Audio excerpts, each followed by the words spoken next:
Praise the lord. హల్లెలూయా. మన ప్రభువును రక్షకుడైన యేసుక్రీస్తు శక్తి కలిగిన నామంలో ఈ ఉదయకాల శుభాకాంక్షలు. ఈరోజు దేవుని వాక్యము, పరలోకమందు ఒక తలుపు తెరవబడి ఉండెను. ప్రకటన గ్రంథము 4వ అధ్యాయము 1వ వచనము. భక్తుడైన యోహాను పద్మాసు ద్వీపంలో ఉన్నాడు. మనుష్య సంచారం లేని ప్రాంతంలో జీవిస్తూ ఉన్నాడు. అంతా రాతి నేల. దేవుని వాక్యాన్ని, క్రీస్తు సువార్తని ప్రకటించినందువల్ల అతనికి ఆ ద్వీపంలో కారాగార నివాసం విధించారు. ఎఫెసులోని తన స్నేహితులకి దూరమై సంఘంతో కూడి దేవుని ఆరాధించే అవకాశం కరువై, పోకిరితనం, శత్రుభావంతో కూడిన తన తోటి ఖైదీలే సహచారులుగా ఉన్న పరిస్థితుల్లో అతని ఎదుట ఒక తలుపు తెరుచుకొని ఉంది.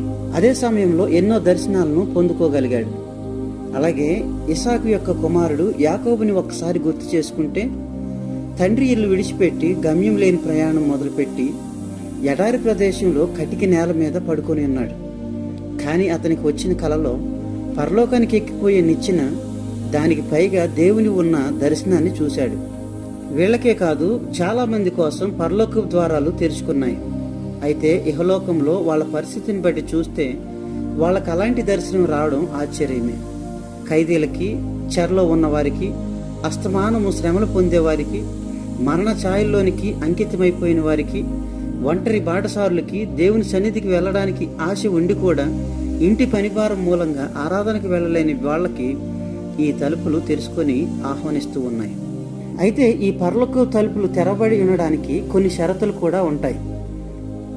ఆత్మావేశం అంటే ఏమిటో తెలుసుకోవాలి. హృదయశుద్ధి కలిగి ఉండాలి. విశ్వాసంలో విధేయత చూపించాలి. క్రీస్తు అనే జ్ఞానం కోసం సమస్తాన్ని నష్టంగా ఎంచుకోగలిగి ఉండాలి. ఈ విధంగా మన సమస్తము దేవుడే అయినప్పుడు, మన జీవితం, నడత, తీరుతెన్నులు ఆయనకు అంగీకారమైనప్పుడు మన కోసం కూడా ఈ తలుపులు తెరుచుకొని ఉంటాయి. అందుని బట్టి ప్రియ మిత్రులారా, ఈ పరలోక యాత్రలో పరిపూర్ణమైన విశ్వాసంతో, పరిశుద్ధత కలిగి, ఏకాగ్రతతో పరలోకం వైపుగా మనం పయనిస్తే ఆ పరలోక ద్వారాలు, తలుపులు తెరవబడి ఉన్నాయని విశ్వాసంతో ముందుకు సాగితే ఆ పరలోకాన్ని చేరుకోగలుగుతాం. అట్టి కృప దేవుడు మనందరికీ దయచేయను గాక. ఆమేన్. తల వంచినట్లయితే ప్రార్థన చేసుకుందాం. మమ్మల్ని మిక్కిలిగా ప్రేమించిన యేసయ్య, మీకు వందనాలు. రాత్రి అంతా మమ్మల్ని మీ రెక్కల నీడలో భద్రపరిచి ఈ నూతనమైన దినంలోనికి మమ్మల్ని ప్రవేశింపజేశారు. అందుని బట్టి మీ స్తుతులు, మీ స్తోత్రాలు చెల్లిస్తున్నాం.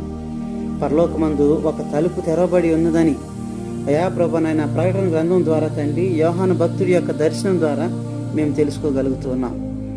అయ్యా, మా యొక్క విశ్వాసతను మేము కాపాడుకుంటూ ఏకాగ్రతతో పరిశుద్ధమైన జీవితం జీవిస్తూ తండ్రి, ఆ తెరవబడి ద్వారం గుండా ప్రభు పరలోకానికి చేరుకోగలిగే భాగ్యాన్ని దయచేయండి.